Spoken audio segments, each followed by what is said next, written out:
Bienvenidos a Pesos y Contrapesos, el programa de la Auditoría Superior de la Federación y el canal del Congreso. El día de hoy nuestra emisión está enfocada en el tema de rendición de cuentas e infraestructura. Y para ello tengo el gusto de contar con la presencia de Ernesto Gómez, director ejecutivo de Contraloría Ciudadana para la Rendición de Cuentas. Bienvenido, Ernesto. Muchas gracias. También nos acompaña Arturo Castillo, director de vinculación del SIDAC. Arturo, qué bueno que estés en Pesos y Contrapesos. Muchas gracias, Juan. Ernesto, si nos puedes platicar sobre los mecanismos que existen para la rendición de cuentas en grandes y pequeños proyectos de infraestructura en el país. Pues mira, Juan, de nuestra parte, en Contraloría Ciudadana hemos trabajado con el testigo social.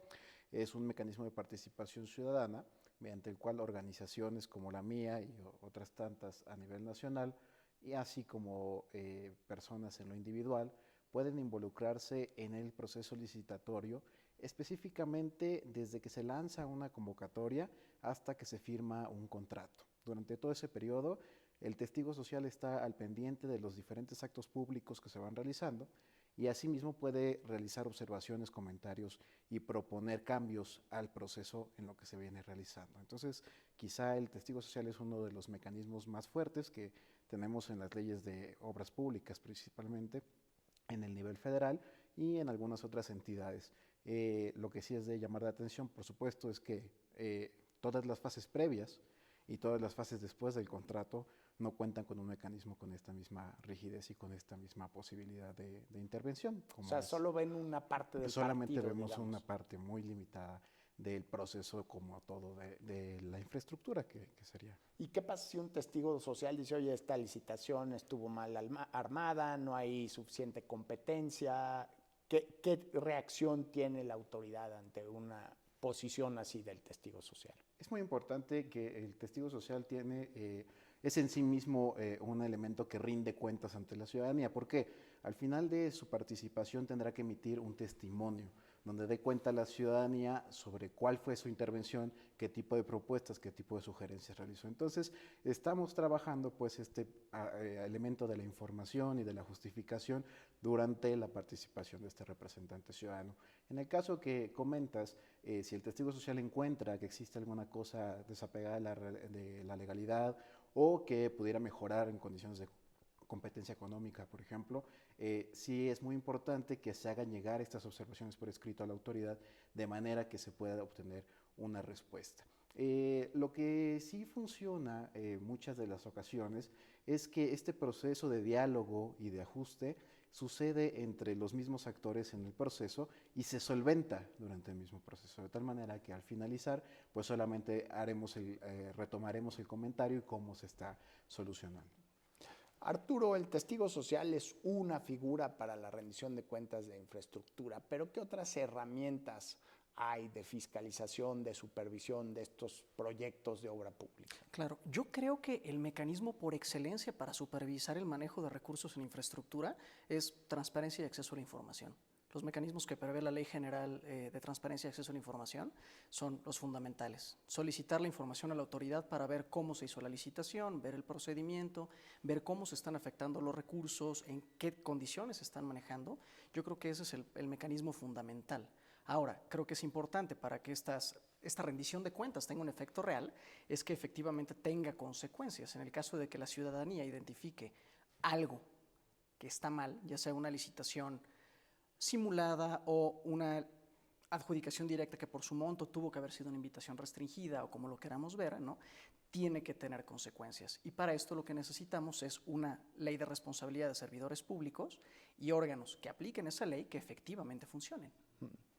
Sí, oí alguna vez que los temas de transparencia eran como los bikinis, que enseñan mucho, pero no lo más importante, ¿no? Por ejemplo, en algunos proyectos no se ha transparentado el aforo de una carretera. Cuando dices, oye, ese debería ser el dato fundamental para transparentar y comunicarle a la sociedad, ¿no? Claro, y ahí tenemos un tema bien interesante, que casi lo podremos denominar de cultura institucional. ¿Hasta dónde alcanza la ley? Prácticamente hasta donde yo la aplico. y es en donde se empiezan a presentar ciertas cuestiones, ¿no? A lo mejor el funcionario público interpreta que el alcance, por ejemplo, de las reservas de ley, ¿no? ¿Qué datos son confidenciales? ¿Qué datos están reservados? Alcanza para tapar a dónde van los recursos que se destinan a la construcción de una carretera, porque a lo mejor están afectados a un fideicomiso.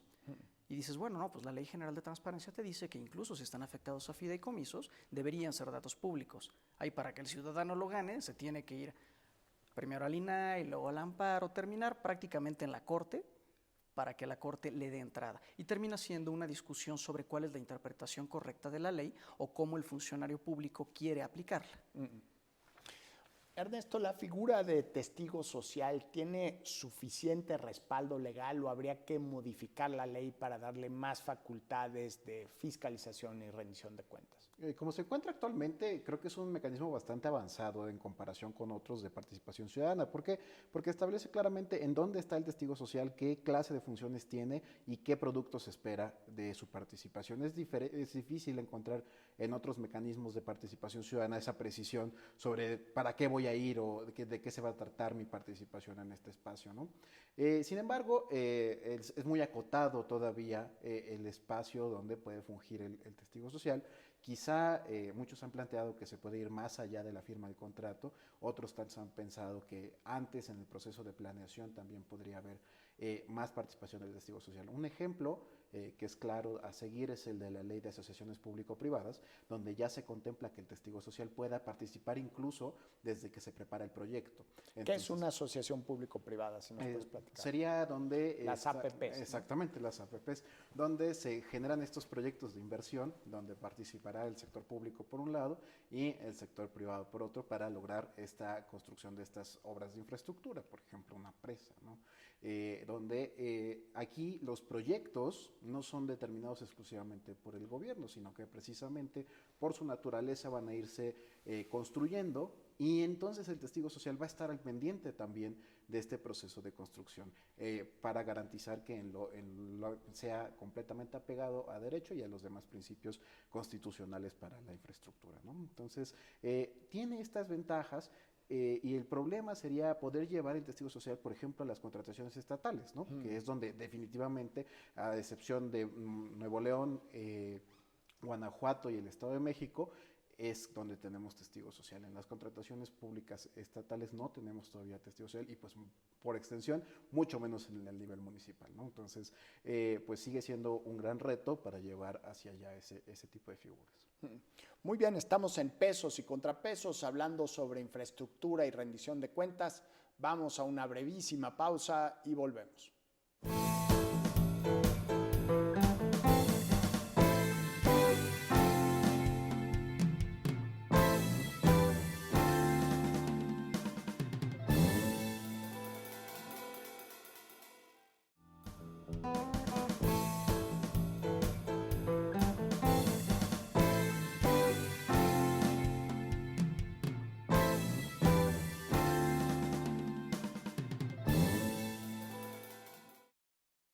Estamos de vuelta en Pesos y Contrapesos hablando sobre el tema de infraestructura y rendición de cuentas.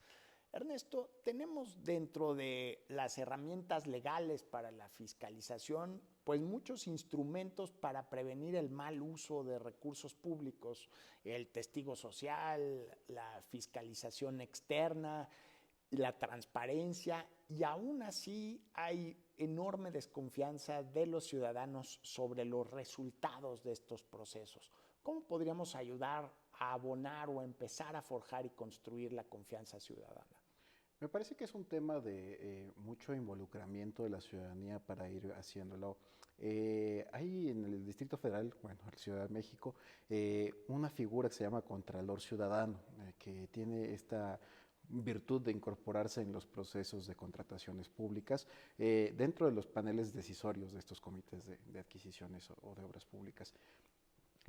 ¿Cuál es la desventaja que tiene una persona que incluso que se haya preparado, que haya participado en una convocatoria, que desconoce todavía los temas, los términos, la ley que aplica del todo a este tipo de procedimientos? Entonces el reto está en irnos vinculando cada vez más con estos temas para poder desmenuzar la información y poder utilizarla más, de manera que podamos discriminar. Sí necesitas como expertos. A mí me pones a ver los costos de una carretera y pues el grosor del asfalto no tengo la menor idea. Efectivamente, que podamos de esa manera poder discriminar la información que para poder procesarla adecuadamente y poder darle esa validez y esa legitimidad a los procesos que realmente la tienen basada en la evidencia que no tenemos a la mano.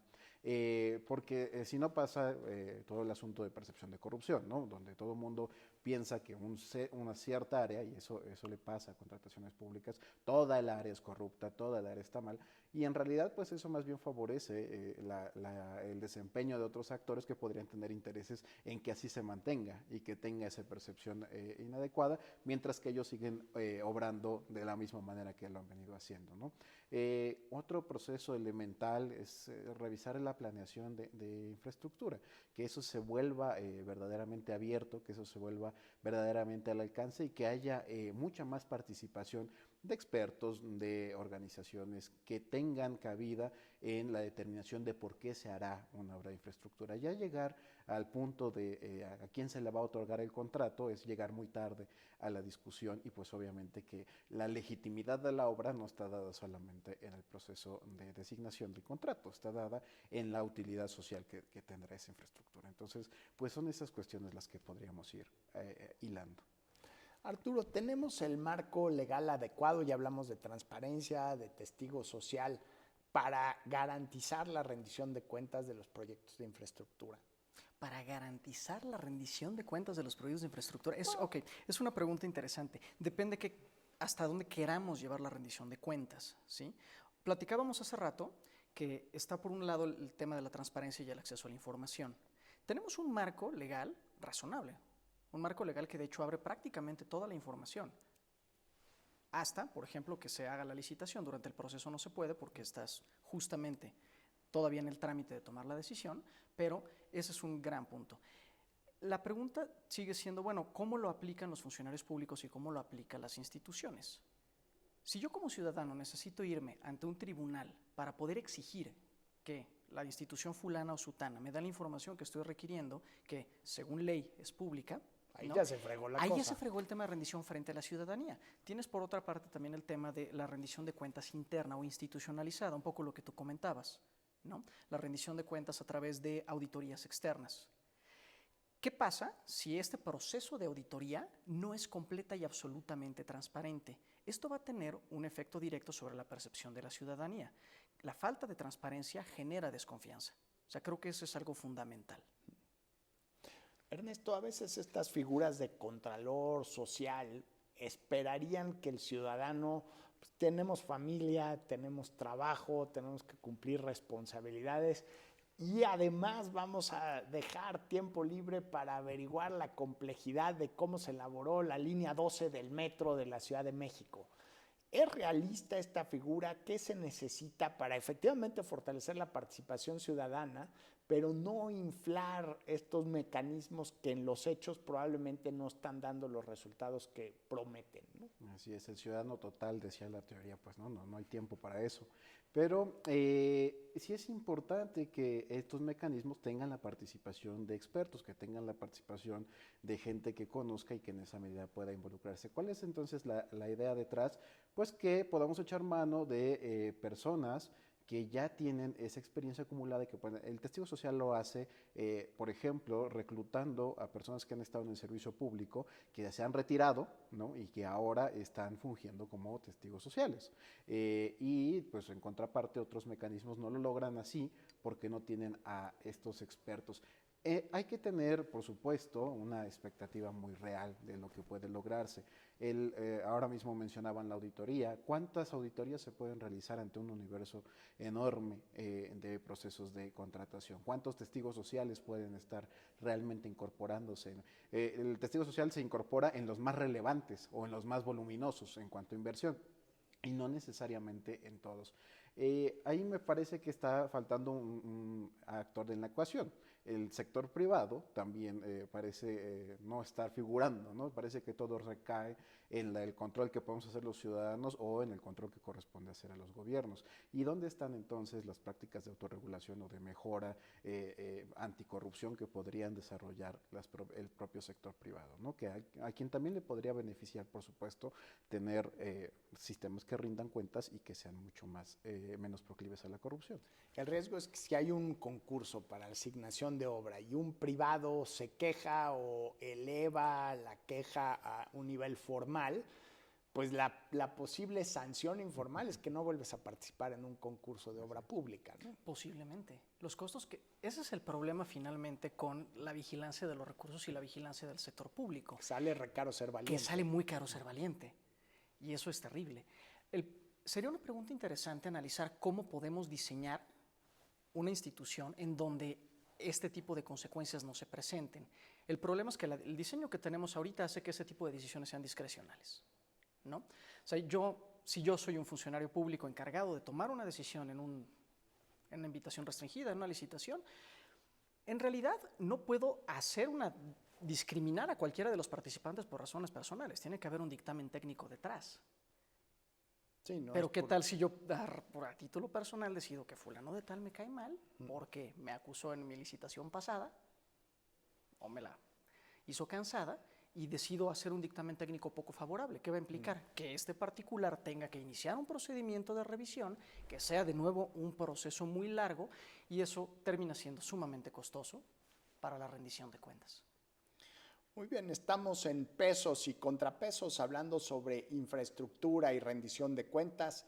Vamos a una muy breve pausa y volvemos.